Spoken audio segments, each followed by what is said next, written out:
looked at the schedule and thought that you were going to come and see some very engaging millennials on stage. You've got two middle-aged blokes, me in a suit and one in kind of half a suit. So he's got jeans on. We're getting there. I'm trying. Failing miserably, but trying. So and if you thought inspirational stories were going to come up, that's after us. The inspirational stories is coming after us. Right now, we're just stories. So we're going to give you a quick 20-minute overview of how Sky Sports are engaging with young sports fans via our digital platforms. So I'm David Gibbs. I'm the Director of Sports, Digital Sports for Sky Sports. If anyone doesn't know Sky Sports, we're part of Sky, Europe's leading pay TV company. We're also pretty big in the digital space. I look after all of our digital products and our output, where we see about 30 million unique browsers every month. I'll quickly speak for Jeff. Jeff runs the UK arm of Whistle Sports. They're a leading global digital sports company targeting 13 to 24-year-olds, and they're working with some of the leading content creators in the sports video space across multiple platforms, multiple social platforms, so YouTube, Twitter, Facebook, and Instagram, with a current aggregated social reach of 128 million. Who I know personally, each one by first name, of the 120 million. Yes. So what's this partnership all about, and why have we decided to team up with Whistle Sports? We've seen a number of things happening in the market. First one is choice. There's never been such a good time to be a sports fan. Wherever you are, whatever platform you want to go, there are lots and lots of places that you can consume sport. And the barriers to entry for production, distribution are lowering, and we're beginning to see this relentless growth of mobile, which means for the sports fan, their content is always on. We're also seeing increasing consumption of sports content on social platforms, particularly with younger sports fans, where they're engaging with new types of content creators, new types of content, and less traditional types of content, such as esports and fantasy. And we're also seeing some new monetization models. So things like native and branded content are becoming really important, particularly for publishers like us, where we want to maintain our premium pricing. So why Whistle? So we've got a small team in the US that scout and look at startups and work with some of the tech giants, and they introduced us to Whistle about 12 months ago. And what do we like? Well, we like what they were doing in this space, and we like what they were doing to address and exploit some of these trends that we identified. So we took an investment. But when we take an investment, we're not just a passive investor. We don't just sit there and do anything. We saw the value of working with Jeff, and we saw the value of collaborating with some of these creators to produce content that's complementary to what we already produce. So over the last 12 months, we've been working on something different, something that really engages and talks to younger sports fans on the platforms that matter to them. And I think it's really important to say that this isn't about replacing our live experience. It's not about replacing the great content that's made us successful.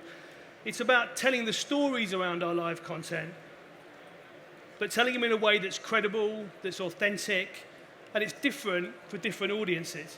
So I'm going to try this video, which should give you a quick flavour of what we've done over the last 6 weeks, I think. 6 weeks. A long 6 weeks.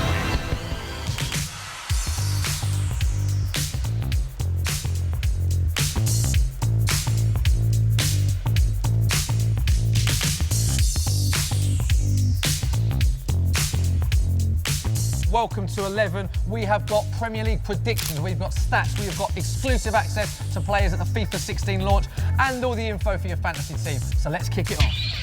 Liverpool Villa, tough one to call this. I'm going Liverpool 1-0. They are badly missing Sterling, Suarez and Gerrard. I'm going Desmond 2-2. You said they're struggling for goals. You what? You what? You what? You what? You what? Well, Woodsy, not everyone agrees with you about my outfit, do they, ex-Crystal Palace and Republic of Ireland international Clinton Morrison? Smithy, you're looking very dapper, mate. Thank you, Clinton. Not many people get access to this, the home team dressing room. Check this out. Oh, gee, keep moving. I normally stick up for my right backs, but if I was Jose, I'd drop him. I'm saying Southampton 3-1. Some say the art of tackling is dead. 3, 2, 1, go!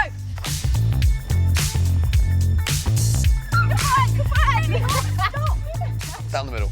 Yes!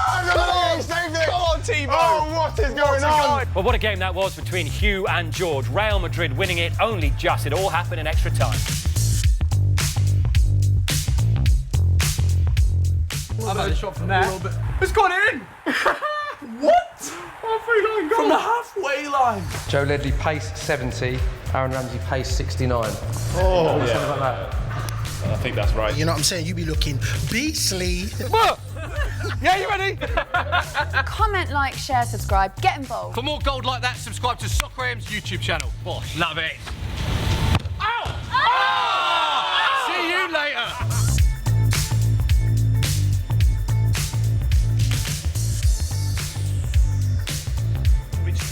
Go ahead. So, when we first started working with Sky on this close basis, the first thing we wanted to do, which social allows us to do at a really granular level, is look at the data. The first thing we did was something incredibly tedious that most millennials would not be interested in, and that's called a social audit. We looked at the numbers. We looked hard at how they were performing on all platforms and see what we could find out about them. And what we found out was Sky Sports was doing very well on social, because they had 30 times the reach on social media than they did on all their other digital platforms. We equally found out that they were just reaching 7% of the total UK market that they could with this type of content. So what this meant was they were already a resonant brand in this space, but yet at the same time there was enormous growth potential. But then we went a deeper look and we looked and said, but the problem is that the users, the demographic, was not engaged at all. They weren't commenting, they weren't liking, they weren't doing any of the stuff that you would want them to do on social platforms. And what we did with them was we basically sat there and we said, how are you performing on the big 4 social platforms where you're active against what we have as a wider network of Whistle Sports creators, which is top performing sports channels on YouTube, Facebook, Twitter, and Instagram. So we sat there and said that basically you could reach a much wider audience and that audience could be much more engaged. Next one.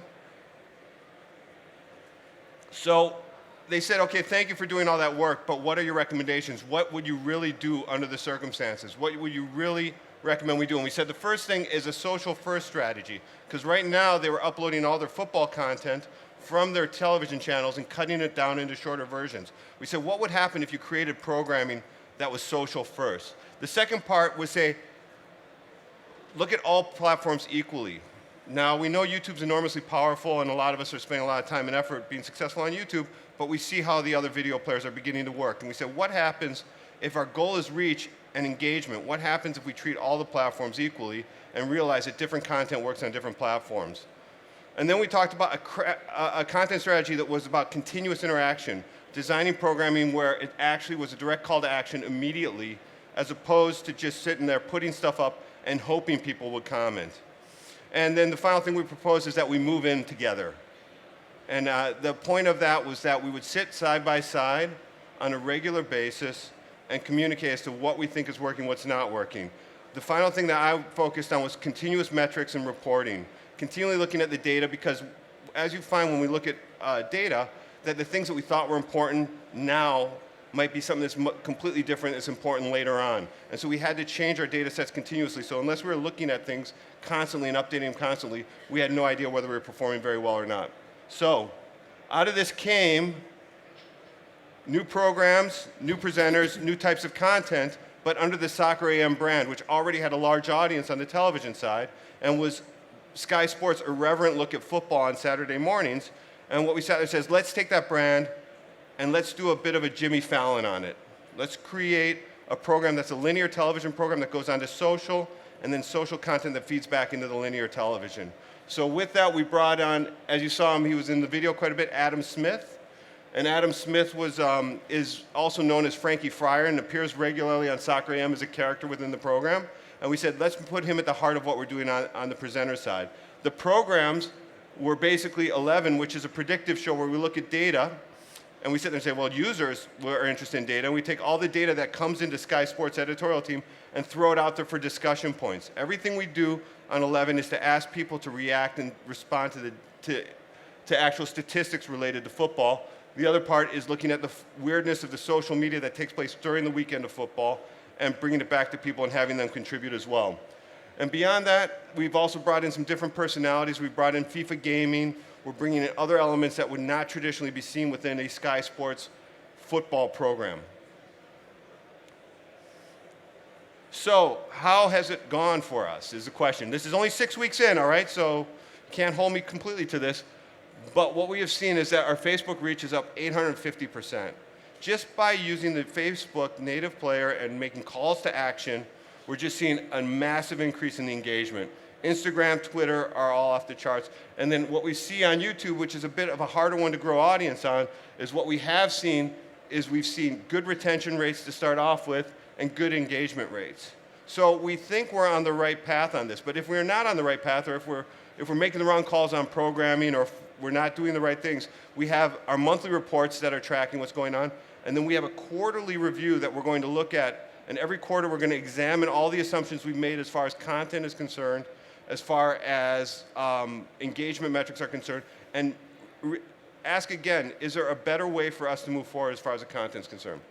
That's it.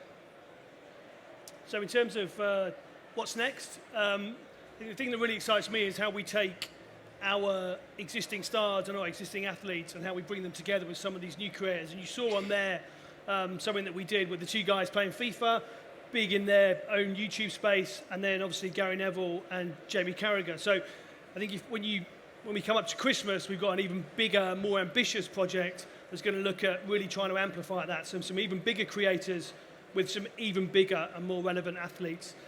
Continue to focus on growing that channel, continue to focus on making sure we hit those metrics, improving that engagement, continue to improve the content offering, really with a relentless focus on data. What is the data telling us, and what decisions should we make based on that?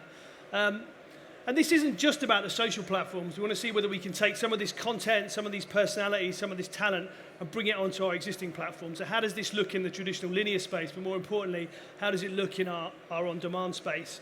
And of course, we want to try and monetize it. So we are spending a lot of time looking at new ways of packaging up this content, sometimes with our TV offering, sometimes without. As I said, things like branded content, native, new ways of making money and trying to monetize these eyeballs.